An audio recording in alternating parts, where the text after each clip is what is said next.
నమస్తే రమగారు. నమస్తే జయ. రమగారు, మనము ఇంతకు ముందు కొన్ని నోవెల్స్ చెప్పుకున్నామండి. మళ్ళీ మధ్యలో కొంచెం ఆగిపోయాము కంటెంట్‌లో పడి. ఏమన్నా స్టార్ట్ చేద్దామా మంచిదుంటే? మన ఎదన్పూడి సులోచనారాయణ గారి 'జాహ్నవి' ఓహ్! ఇంట్రెస్టింగ్‌గా ఉంటుంది. ఇదంటే మరి ఇందులోనే సీరియల్‌గా వచ్చిందో లేదో నాకు జ్ఞాపకం లేదు. తెలీదు నాకు. 95లో ఒక ఎవరో ఫ్రెండ్ ఇంట్లో కనపడింది పుస్తకం. వాళ్ళ ఇంటి నుంచి తెచ్చేసుకున్నా నేను. హుహు. వాళ్ళ ఇంటికి కూడా ఎవరో చుట్టాలొచ్చిన ఆవిడే వదిలిపెట్టి ఎళ్ళిందా. అదేలెండి. వదిలిపెట్టి ఎళ్లారు. 95, 96 నాకు గుర్తుండి అంబి పుట్టల. మా హుహు. అబ్బాయి పుట్టకముందే. 96 మొదటి రోజుల్లో అనుకుందాం. ఓకే. అన్నేళ్ల క్రితం తెచ్చాను. మరి ఆవిడ అప్పుడే రాసారా అనేదైతే నాకు గుర్తులేదు. తర్వాత కాలంలో ఆ పుస్తకం ఎట్లా ఎట్లా చేతులు మారి ఎటో వెళ్ళిపోయింది. మళ్ళీ బుక్ ఫెయిర్‌లో మళ్ళీ కొనుక్కున్నాను నేను. మంచి ఇంట్రెస్టింగ్‌గా ఉంటుంది. ఇది పూర్తి కథ చాలా మలుపులుగా ఉంటుంది. ఈ బుక్ చదివించాలని నా కోరిక. ఓహ్! బ్రీఫ్‌గా నేను కథ చెప్తాను. మొత్తం అంత ఎలాబరేట్‌గా చెప్పటం లేదు. ఒక మాదిరిగా చెప్తా. ఓకే. ఓకే. పుస్తకాలు చదివే అలవాటు ఉన్నవాళ్ళు, అవకాశం ఉన్నవాళ్ళు, ఆసక్తి ఉన్నవాళ్ళు 'జాహ్నవి' తెచ్చుకొని చదవాలి. ఒక విభిన్నమైన క్యారెక్టర్లు. ప్రతి క్యారెక్టర్‌కి ఒక ప్రత్యేకత, దానికి ఒక కథ, ఒక సైకలాజికల్ ఇష్యూ. వాళ్ళ తాలూకు మనస్తత్వాన్ని విశ్లేషించి రాయబడిన పుస్తకం అనమాట. ఓకే. బావుంటుంది. ఈ టైటిల్ 'జాహ్నవి' ఈ అమ్మాయి ఒక సైకాలజిస్ట్. MD psychology. యూకేలో ఎక్కడో చదువుకుంటుంది. పేరెంట్స్ లేరు తనకి. కథ ప్రారంభమే సైకాలజీ అమ్మాయి క్లినిక్, సైకియాట్రిక్ క్లినిక్, తను క్లినిక్‌లో ఉండటము, కొంతమంది పేషెంట్‌లని హ్యాండిల్ చేయటము అవి కనపడతాయి. చాలా మంచిది. 30 ఇయర్స్ లోపు ఒక 27, 28 సంవత్సరాల అమ్మాయి అనుకో. అయితే ఒక బాబాయి, పిన్ని ఉంటారు. అమ్మ, నాన్న లేరు. తండ్రి ఎక్కడికో వెళ్ళిపోయి ఉంటారు బహుశా. తల్లిని కొంచెం పిచ్చిదిగా ముద్రపడి మరణిస్తుంది. అందువల్ల ఈ అమ్మాయికి సైకలాజికల్ ఇష్యూస్ మీద ఆసక్తి. ఎంబీబీఎస్ చదివాక సైకాలజీ తీసుకుంటుంది. బాబాయి, పిన్ని పెంచుతారు. కొద్దిపాటి ఆస్తి ఏదో వస్తుంది వెనకాల తండ్రిది. వాళ్ళెవరు రంగనాథ గారు, వరమ్మ గారు భార్యాభర్త. వాళ్ళకి గోపి అని ఒక పిల్లవాడు ఉంటాడు. ఏదో యాక్సిడెంట్‌లో ఆ గోపి చనిపోతాడు. చనిపోయేసరికల్లా వీళ్ళు బాబాయ్, పిన్ని ఒంటరి వాళ్ళు అయిపోయారని యూకేలో సెటిల్ అవ్వాలని అనుకున్న అమ్మాయి వెనక్కొచ్చేస్తుంది. వచ్చి వీళ్ళతో పాటు ఉంటుందన్నమాట. ఒక క్లినిక్ అది పెట్టుకుంటుంది. వీళ్ళ ఫ్రెండ్స్ ఫ్యామిలీలోనే ఒక అరుణ్ అని ఒక కుర్రాడితోటి పెళ్లి సంబంధం కుదుర్చుకుంటారు. చిన్నప్పటి నుంచి ఆ గోపికి ఫ్రెండ్.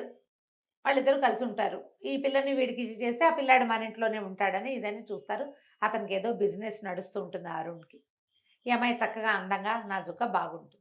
అయితే వీళ్ళకి ఏమవుతుందంటే ఈ రంగనాథం గారికి శివశంకర గారని ఒక ఫ్రెండ్ ఉంటారు. ఆయన ఏదో చాలా ఇబ్బందుల్లో ఉన్నాడు. వాళ్ళ అబ్బాయికి చాలా పెద్ద జబ్బు చేసిందని ఫ్రెండ్స్ వాకింగ్‌లో ఎవరో చెప్తే వీళ్ళు వెళ్తారు వాళ్ళని చూసి రావడానికి. ఈ కుమారుడు ఈ గోపి చనిపోయినప్పుడు ఆయన స్నేహితుడు చాలా హెల్ప్ చేశాడు ఆయనకి. హెల్ప్ మరి అలా మరి వాళ్ళ అబ్బాయికి ఏదైనా ప్రాబ్లమ్ వచ్చినప్పుడు వెళ్తారు. చూడాలి గదా! చూడ్డానికి వెళ్తే ఆ రాజాని అమ్మాయి ఎప్పుడో చిన్నప్పుడు చూసింది గానీ అంతగా తెలీదు. ఇప్పుడు చూడ్డానికి వెళ్తే మంచానికి కట్టేసి ఉంటాడు అబ్బాయి. హ్మ్. పిచ్చి. అదేలే. మంచం పొడుగుతా సన్నగా పొడుగాటివాడు. పొడుగుతా ఉన్నాడు. చాలా అందమైన స్ఫురద్రూపైన కుర్రాడు. వాడి పేరు రాజా. ఆ అబ్బాయి పేరు. అతను నేను రాజా అని కానంటాడు. నా పేరు రవి అంటాడు. తండ్రిని గుర్తుపట్టట్లా. ఆయనేమో పొగిలి పొగిలి ఏడుస్తాడు. విపరీతంగా దుఃఖం అనుభవిస్తున్నాడు తండ్రి. ఏం చెయ్యాలో తెలీదు. డాక్టర్ సైకియాట్రిస్ట్ ఒక ఆయన ఉన్నాడు. మామూలు డాక్టర్ ఉన్నాడు. ఓ నర్స్ ఉంది. వీళ్ళింట్లో రాబర్ట్ అని ఒక డ్రైవరు. అక్కడి నుంచి సీనో ఎవడో ఒక పనివాడు. వంట చేసే ఆవిడ. ఇంతమంది ఉన్నారు. పెద్ద గ్రాండియర్ ఉన్న కుటుంబం. ఏం చెయ్యాలో తెలీదు. లేక లేక కలిగిన కుమారుడు ఆయనకి. సరే ఈ జాహ్నవి ఈవిడ సైకాలజిస్ట్ కదా! కానీ సైకాలజిస్ట్ అని పరిచయం చేయకుండా ఫ్రెండ్ కూతురు అని పరిచయం చేస్తారు. హుహు. అతన్ని హ్యాండిల్ చేయటానికి. ఓకే. ఆ అమ్మాయి రోజు వస్తుంది ఇక్కడికి. మెల్లిగా ఆ కుర్రాడు ఈ అమ్మాయికి అలవాటు పడతాడు. అమ్మాయి రావడము, దాని ప్రెజెన్సు, దాని మాటలు. పిల్ల అందంగా ఉంది. మృదువుగా మాట్లాడుతుంది. పైగా పేషెంట్‌లని హ్యాండిల్ చేయడం వచ్చు కదా! అవును గదా! ఆ హ్యాండిలింగ్‌లో వీళ్ళిద్దరూ ఒకళ్ళకొకళ్ళు కొంచెం స్నేహం అవుతారు. అయితే ఏమవుతుంది బయటికి తీసుకెళ్తానంటుంది ఒకరోజు. బయటికి తీసుకెళ్తానంటే సరే అతను ఎట్లా చేస్తాడు వాడికి డ్రైవింగ్ రాదు. డ్రైవింగ్ అబ్బాయికొచ్చు. వీడు మతిపోయింది ఈ అబ్బాయికి. నేను అసలు రాజానే కానంటున్నాడు. ఏం చేసినా రాజాలాగా బిహేవ్ చేయటంలా అతను. రవి అని ఎవడో వేరే క్యారెక్టర్ లాగా చేస్తాడు. విపరీతంగా చదువుతాడు. వాళ్ళకి చాలా పెద్ద లైబ్రరీ ఉంది. పుస్తకాలు చదవటం వల్ల ఇలా అతిగా అయిపోయాడు అనుకుంటారు. బయటికి తీసుకెళ్తుంది. కార్ డ్రైవింగ్ చూస్తే ఆశ్చర్యపోతారు. వాడికి ఎంత చాకచక్యమైన డ్రైవింగ్. మతిపోయిన వాడికి అలా ఎలా వస్తుంది? ఉమ్, ఒక పెట్రోల్ బంక్ దగ్గర ఒక కుర్రాడు కనపడతాడు. ఆ కుర్రాడు రవిబాబు ఫ్రెండ్ అని డ్రైవర్ చెప్తాడు. వీడు ఇతను చూడగానే గబుక్కుని దగ్గరకు వస్తాడు. అతను వచ్చేసరికల్లా అతను కావలించుకోపోతాడు. పటాపటా కొట్టేస్తాడు ఈ అబ్బాయి. ఏంటి అసహ్యంగా మీద పడి కావలించుకుంటే ఎవడరా నువ్వు అంటాడు. అనేసరికి అర్థం కాదు. వీళ్ళిద్దరు క్లోజ్ ఫ్రెండ్స్ అయినప్పుడు వీడు మతిపోయినా కూడా నాన్నని వాళ్ళని గుర్తుపట్టట్లేదు. ఓకే, ఫ్రెండ్ని కూడా గుర్తుపట్టట్లే వాడు. ఉమ్, సరే ఇంటికి తీసుకొస్తుంది. ఈ అమ్మాయికి ఎందుకు అనుమానంగా ఉంటుందంటే అవతల వాడు ఆశ్చర్యపోవటము, ఇదేంటి వీడు ఇలా ఉన్నాడు అనే వాడి డైలాగు ఈ అమ్మాయికి విచిత్రంగా ఉంటుంది. కనుక్కోవటానికి వెళ్తుంది. వెళ్తే అతను చెప్తాడు, వీడు 100% రాజా కాదు. ఉమ్, ఎందుకంటే రాజా నేను బాయ్ ఫ్రెండ్ గర్ల్ ఫ్రెండ్. వీడు మగవాడు. వీడు 100% రాజా కాదు. వేరే ఎవరో వ్యక్తి రాజా వేషంలో వీళ్ళ ఇంట్లో ఉన్నాడు. వాడు హోమో. ఈ కనపడుతున్నవాడు అలాంటి వాడు కాదు. అలా ఎలా మారిపోతారు? పోలికలు అవి ఉంటాయి, తత్వం మారదు కదా. ఈ అమ్మాయికి అనుమానంగా ఉంటుంది. ఇంతలో ఏదో ఒక కేసు ఒకటి బయటపడుతుంది.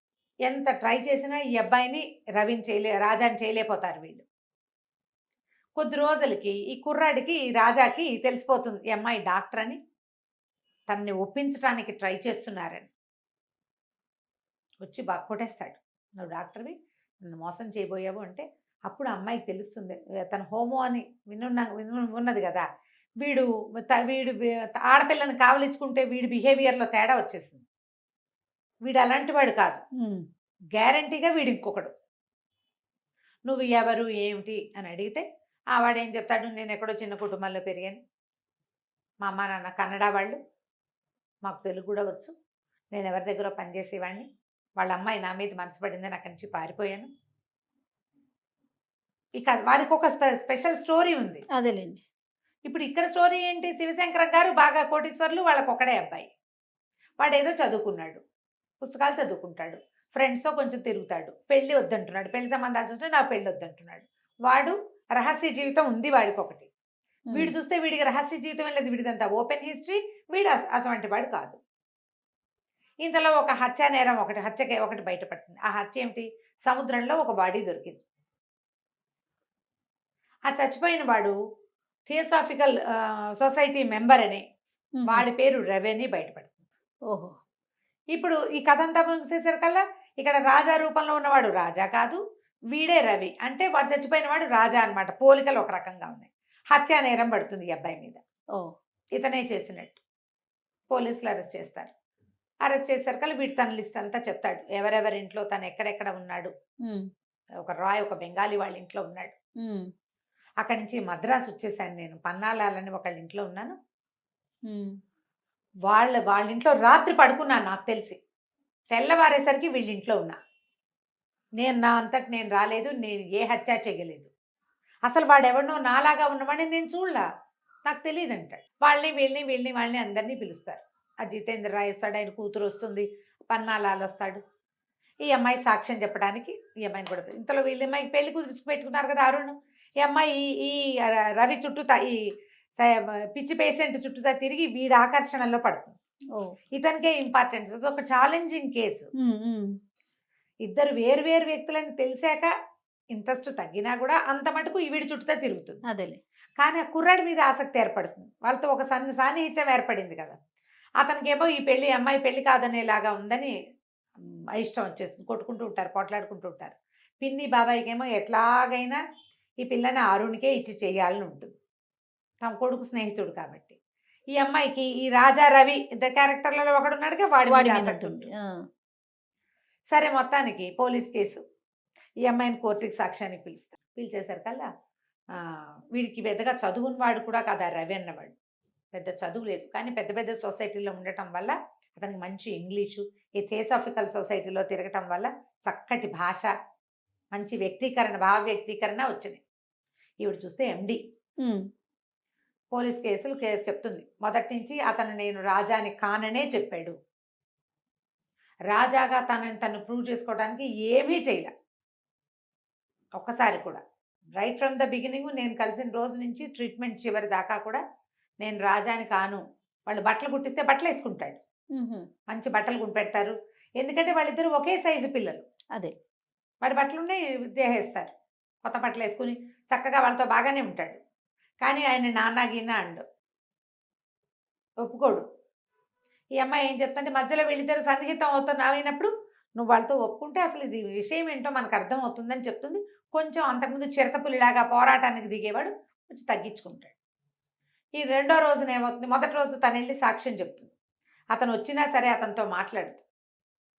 ఎందుకంటే వాడు మంచి చరిత్ర ఉన్నవాడు కాదు, గత చరిత్ర. ఈ అరుణ్‌తో కలిసి వచ్చేసి వీడు ఆశ్చర్యపోతాడు. తనతో అంత స్నేహంగా ఉన్న అమ్మాయి ఇట్లా వదిలేసింది అని. ఇంటికొచ్చేసాక మర్నాడు లాయర్ ఫోన్ చేస్తాడు. నువ్వు ఇవాళ రావాల్సింది, పన్నాలాలు మొత్తం కేసంతా తిప్పేశాడు. శివశంకరం గారి దగ్గరున్న రాబర్ట్ అని డ్రైవర్ ఉన్నాడు కదా!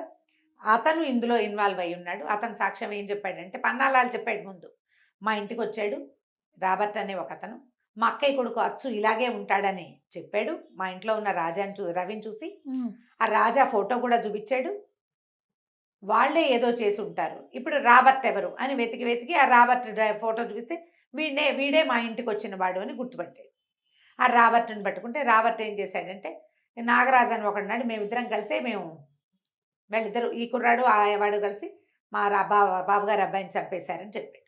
ఓహ్! వీడి చుట్టూతా ఇంకా బిగిసిపోయింది. వీడిప్పుడు ఒక కోటీశ్వర్ల ఇంట్లో చేరాడు. ఇష్టం ఉందో లేకో.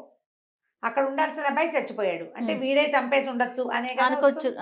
అనుకుంటారు కదా! ఎన్ని మలుపులు తిరుగుతుందో జయ. ప్రతి చోట ఒక బలమైన క్యారెక్టర్ ఉన్న కుర్రాడిని చూపించడానికి ఎంత బాగా ట్రై చేస్తారు. హ్మ్. ఆ అమ్మాయి డాక్టర్‌గా ఉండి, మంచి ఆలోచన పటిమ ఉండి, ఎట్లా ఆకర్షితులవుతారో చూపిస్తారు. చాలా వివరంగా భలే బ్రహ్మాండంగా ఉంటుంది కథ. నేను చకచకా చెప్పేస్తున్నా. అవునవును. అయితే కథ చదువుతుంటే ఒకసారి చదివితే మాత్రం బాగా అర్థం కాదు. రెండోసారి చదవాలి. ఓహ్! అంత బావుంటుంది. పట్టుగా కూడా రాస్తారు. అక్కడి నుంచి ఏమవుతుంది, కుర్రాడికి శిక్ష పడే పరిస్థితి వచ్చేస్తుంది. ఇంతలో ఈ శివశంకర గారు సూసైడ్ చేసుకుంటారు. హ్మ్. ఈ రవిని వదిలేస్తారు.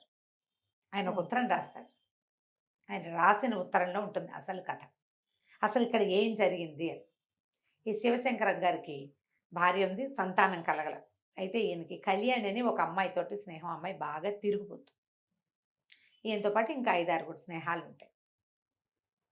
ఆ కళ్యాణి ఒకరోజు ఆయన దగ్గరికి వచ్చింది. ఇది ఇలా స్టార్ట్ అయిందనమాట. వచ్చి ఏం చెప్పిందంటే, నీ దగ్గర పెరుగుతున్న నువ్వు పెంచుకుంటున్న నీ కొడుకు రాజా నా కొడుకు. నాకు 2 పిల్లలు పుట్టారు. డాక్టర్ శేషారత్నం అని ఆవిడ ఈయన భార్యకి డెలివరీ చేస్తుంది. అదే రోజున ఈ కళ్యాణి కూడా డెలివరీ అయింది. నీ భార్యకి వికృతి శిశువు పుట్టింది, ఆడపిల్ల. దాన్ని పారేశారు వాళ్ళు. పిల్లలు అప్పటికే 4 కాన్పుల్లో పిల్లలు పోగొట్టుకుని ఉంది. నీ భార్య చచ్చిపోతుందని నాకు పుట్టిన ట్విన్స్‌లో ఒక పిల్లవాడిని నీ భార్యకి అప్పచెప్పింది శేషారత్నం. ఓహో! ఈయనేమో ఈ శేషారత్నం ఈ డెలివరీ సరిగ్గా చేయండి, మిమ్మల్ని అమెరికా పంపిస్తానని చెప్పాడు ఈయన. పిల్ల చచ్చిపోయిందంటే ఈయన డబ్బులు ఇవ్వడు కదా! అదేలే. అందుకని ఆవిడ ఏం చేసింది, ఈ 2 మగ పిల్లల్లో ఒక పిల్లాడిని అక్కడ పెట్టింది. ఇక్కడ పెట్టాను. రవి నా దగ్గర 5 ఏళ్ళు వచ్చేదాకా నాతోటే ఉన్నాడు. తర్వాత నన్ను నాయర్ అనే ఒక ఫ్రెండ్ పిలిచాడు. నేను వాడితో వెళ్ళిపోయాను. ఈ పిల్లాడినేమో ఒక కన్నడ ఫ్యామిలీకి అప్పచెప్పాను. వాడు ఎక్కడున్నాడో నాకు తెలీదు. నాకిప్పుడు 20 ఏళ్ళు జైల్లో ఉన్నాను నేను. వాడు ఒక హత్యా నేరంలో ఇరుక్కుని వాడి వల్ల నేను కూడా ఇరుక్కుపోయా. నేను నా కొడుకు దగ్గర ఉండడానికి వచ్చాను. ఈ పిల్లాడు నా కొడుకు. ట్విన్స్‌ని ఎత్తుకుని ఉన్న ఫోటోలు, శేషారత్నం గారు రాసిన ఉత్తరము అన్నీ ఉన్నాయి అందులో. అది చూసేసరికల్లా అంతకుముందు ఈ కళ్యాణి తనని పెళ్లి చేసుకోమని ఈయన్ని రెండో పెళ్లి చేసుకో నీకు పిల్లల్ని కంటానని అడిగితే, మీ నాన్న తాగుబోతు, మీ అమ్మ తిరుగుబోతు అని ఎక్కిరిచ్చాడు ఈయన. స్నేహానికే కానీ నువ్వు నాకు ఇంకెందుకు పనికిరావు, నేను నిన్ను పెళ్లి చేసుకున్నాను అని. అందుకని ఈ అమ్మాయి ఏం చేసింది, ఈ కళ్యాణి ఈ పిల్లలిద్దరూ నా పిల్లలు అనేసరికల్లా ఈయనకు అసహ్యం పుట్టేసింది. పైగా తండ్రి ఎవరు అని అడిగితే వాడెవడో తిరిగిపోతూ తాగుబోతూ ఎలాగో 2 పిల్లలు కడుపున పడ్డారు అంతేనని చెప్పింది. ఈయనకి ఎంత చీదర పుట్టేసిందంటే, ఇన్నాళ్ళు అదెవరితో తిరిగిపోతూ దాని కొడుకుని పెంచానా నేను. పైగా నా కర్మకి వాడేమో హోమో అయ్యాడు. కళ్యాణి పిల్లాడు అవ్వటం వల్ల కదా వీడికి ఈ లక్షణం వచ్చింది. ఎలాగైనా వాడిని వదిలించేసుకోవాలనుకున్నాను నేను. వాడిని నాతో ఉంచుకోదలుచుకోలే. వాడు చాలా ప్రేమగా ఉండేవాడు. తండ్రి కొడుకు అసలు పక్కపక్కన ఆనుకుని పడుకునేంత స్నేహం. కానీ ఆయనకి చివర్లో ఆ కొడుకు అంటే రోత వచ్చేస్తుంది. ఎందుకంటే ఆ పిల్లాడు నా పిల్లాడు కాదు, వాడి గుణము మంచిది కాదు. హోమం అంటే మరి ఆ రోజుల్లో యాక్సెప్టెన్సీ లేదు. ఇలాంటిది ఎందుకు వచ్చింది వీడికి?